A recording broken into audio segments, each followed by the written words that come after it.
Hukum Archimedes, jika suatu benda dicelupkan ke dalam suatu zat cair, maka benda itu akan mendapat tekanan ke atas yang sama besarnya dengan beratnya zat cair yang terdesak oleh benda tersebut. Assalamualaikum warahmatullahi wabarakatuh. Nama saya Nilam Fadila Ramadhani dari kelas 11 Merdeka 5. Di sini saya akan mempraktekkan bunyi dari hukum Archimedes dengan menggunakan telur dan jarum. Yang pertama, ini saya akan mempraktekkan dengan telur terlebih dahulu. Adapun alat dan bahan yang perlu disiapkan yaitu 3 gelas plastik yang diisi dengan air, 3 buah telur, dan juga garam. Nah, pertama-tama saya akan mencelupkan semua telur terlebih dahulu.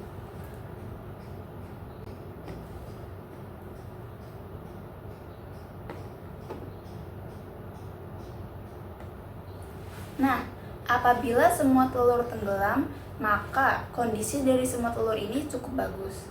Untuk yang kelas kedua akan saya tambahkan dengan 3 sendok garam.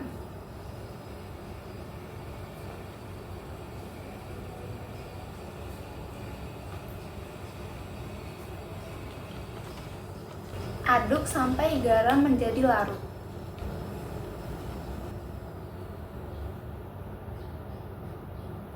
Nah, di sini saya akan coba untuk mencelupkan telur ini ke dalam air yang tadi. Nah, bisa dilihat ini telurnya jadi mengapung. Lalu yang selanjutnya, saya juga akan menambahkan garam ke gelas yang terakhir. 3 sendok garam juga.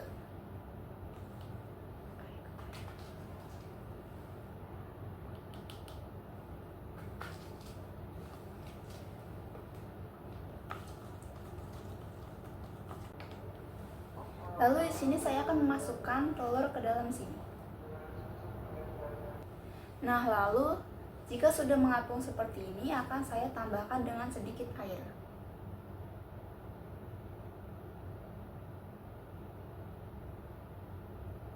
Nah, maka di sini telur akan melayang.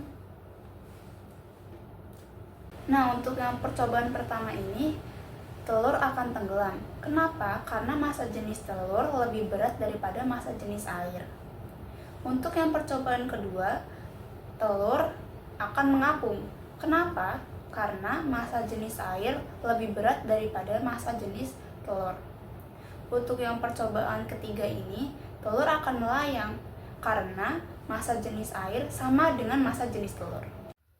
Tegangan permukaan zat cair adalah kecenderungan permukaan zat cair untuk menegang, sehingga permukaannya seperti ditutupi oleh suatu lapisan elastis. Nah, baik, di sini saya akan mempraktekkan hukum Archimedes yang kedua, yaitu dengan menggunakan jarum dan karet. Alat yang perlu kita siapkan yaitu air dan gelas, lalu jarum peniti dan karet. Gelang seperti ini. Untuk percobaan yang pertama, kita menggunakan jarum peniti seperti ini. Saat kita cemplungkan, maka jarum akan tenggelam ke bawah. Nah, untuk percobaan yang kedua, kita akan menaruh karet ini pelan-pelan di atas air. Nah, karet gelang yang diletakkan di atas permukaan air tidak tenggelam karena pada permukaan air terdapat gerak tarik-menarik antara partikel air yang disebut dengan kohesi.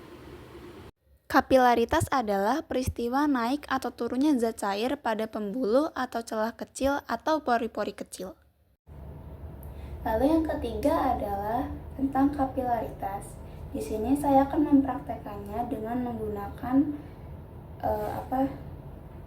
tisu.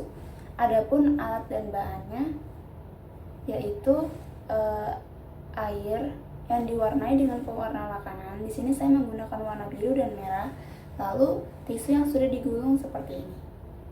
Ini langsung saja dicelupkan seperti ini.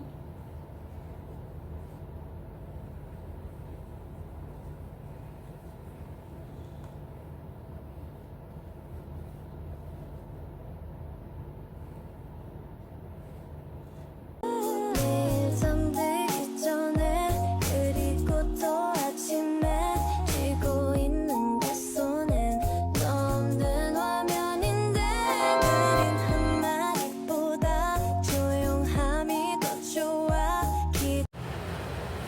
Nah, baik, yang selanjutnya saya ingin mempraktekkan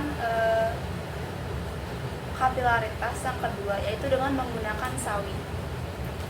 Adapun alat dan bahan yang diperlukan adalah gelas yang diisi dengan air sedikit saja, pewarna makanan, dan 2 lembar sawi seperti ini. Nah, di sini saya akan memasukkan 2 buah sawi ini ke dalam sini.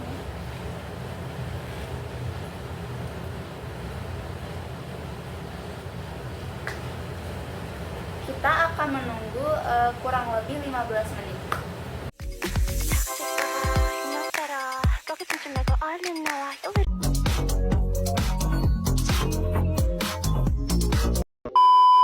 Untuk mencelupkan telur ini ke dalam air yang tadi.